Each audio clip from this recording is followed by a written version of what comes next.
গাজার সৈকতে ফিলিস্তিনি শিল্পীরা বালিতে হোসাম হাসানের ছবি এঁকেছেন, যেখানে তার হাতে মিশর ও ফিলিস্তিনের পতাকা এবং পাশে লেখা হোসাম হাসান মানবতার বিবেক। শিল্পী মোহাম্মদ তুতাহ জানান, ফুটবলের মাধ্যমে ফিলিস্তিনকে সমর্থনের জন্য হাসানকে ধন্যবাদ জানাতেই এই উদ্যোগ। আজ এখান থেকে গাজা উপত্যকার সমুদ্র থেকে আমরা আপনাকে একটা বার্তা পাঠাতে চেয়েছি এবং বলতে চেয়েছি, ক্যাপ্টেন হোসাম হাসান, আমরা আপনাকে কখনো ভুলব না, আর ফিলিস্তিনি ইস্যুও আপনাকে কখনো ভুলবে না। একজন আহত ফিলিস্তিনি হিসাবে আমি আমার শিল্পের মাধ্যমেই বার্তাটি পৌঁছে দিতে চেয়েছিলাম। হাসান ডালাসে বিশ্বকাপের ৩২ দলের রাউন্ডে মিশর অস্ট্রেলিয়াকে হারানোর পর ফিলিস্তিনের পতাকা উড়িয়েছিলেন, যা ফিলিস্তিনিদের মধ্যে ব্যাপক সাড়া ফেলেছিল।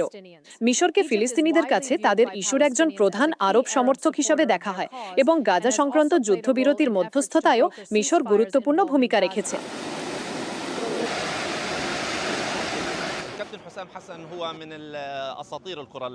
ক্যাপ্টেন হোসাম হাসান মিশরীয় ফুটবলের এক কিংবদন্তি এবং একজন দেশপ্রেমিক। বিশ্বকাপের মাধ্যমে তিনি ফিলিস্তিনি জনগণের ত্যাগের প্রতীক হয়ে উঠেছিলেন এবং স্পষ্টভাবে বর্ণবাদ, নিপীড়ন ও গাজা উপত্যকায় দেখা অন্যায়ের কথা বলেছেন, যেখানে শিশু, বৃদ্ধ ও তরুণরা এক ভয়াবহ যুদ্ধের শিকার হয়েছে। রাইলা, লাতিতারাদা, লাহারব, আদারুস, আলাতফা লাশু।